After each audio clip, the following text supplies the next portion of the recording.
ബാറുകളുടെ സമയം നീട്ടൽ തീരുമാനം ബജറ്റ് ദിവസം ആരും അറിഞ്ഞില്ല.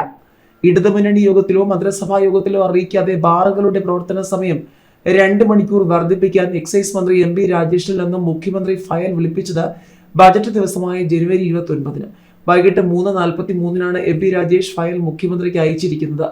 ദ്രുതഗതിയിൽ തീരുമാനമെടുത്ത് 31-ന് വൈകിട്ട് 5:15-ന് മുഖ്യമന്ത്രി ഫയൽ എക്സൈസ് മന്ത്രിക്ക് തിരിച്ചയച്ചു.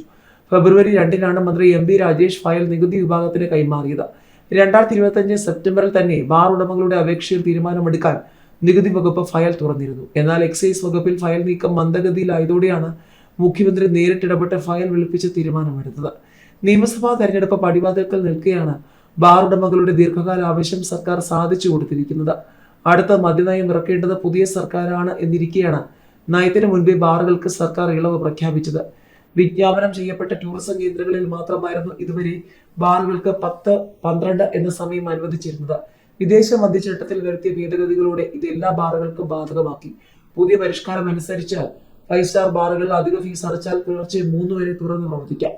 കഴിഞ്ഞ പുതുവത്സര തലേന്ന് വിനോദസഞ്ചാരികളുടെ വരവ് കണക്കിലെടുത്ത് എല്ലാ ബാറുകൾക്കും ഡിസംബർ 31-ന് രാത്രി 12 വരെ പ്രവർത്തിക്കാനുള്ള അനുമതി നൽകിയിരുന്നു. തീരുമാനം ഏത് തരത്തിൽ ചർച്ച ചെയ്യപ്പെടുമെന്ന് പരിശോധിച്ചുറപ്പിച്ചതിന് ശേഷമാണ് ഇപ്പോൾ എല്ലാ ദിവസങ്ങളിലും പ്രവൃത്തി സമയം വർദ്ധിപ്പിച്ച് വിജ്ഞാപനം ഇറക്കിയത്. ഏതായാലും ദീർഘിപ്പിച്ചതല്ല ഏകീകരിച്ചതെന്ന് ബാർ സമയം കൂട്ടിയതിനെ ന്യായീകരിച്ച് എം.പി. രാജേഷ് രംഗത്ത് വന്നെങ്കിലും വരും ദിവസങ്ങളിൽ കൂടുതൽ ചോദ്യങ്ങൾ ഉയർന്നു വരുമെന്ന് വ്യക്തം. ബാറുകളുടെ പ്രവർത്തന സമയം നീട്ടിയതുമായി ബന്ധപ്പെട്ട കത്തോലിക്ക സഭ പറഞ്ഞത് കേട്ടിട്ടില്ല.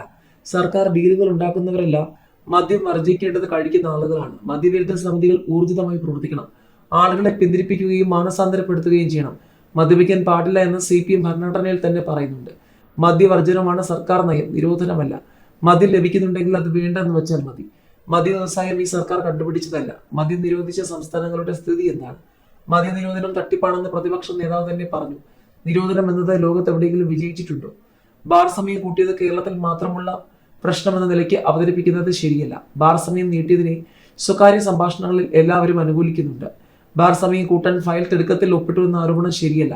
വളരെ സാവധാനമാണ് ഫയൽ നീങ്ങിയത്. അല്ലെങ്കിൽ ഒക്ടോബറിൽ തന്നെ തീരുമാനം ഉണ്ടാകുമായിരുന്നു. പ്രതിപക്ഷത്തിനും അത് അറിയാമായിരുന്നു. അനുകൂല നിലപാടാണ് പ്രതിപക്ഷം സ്വീകരിച്ചതെന്നും മന്ത്രി പറഞ്ഞു.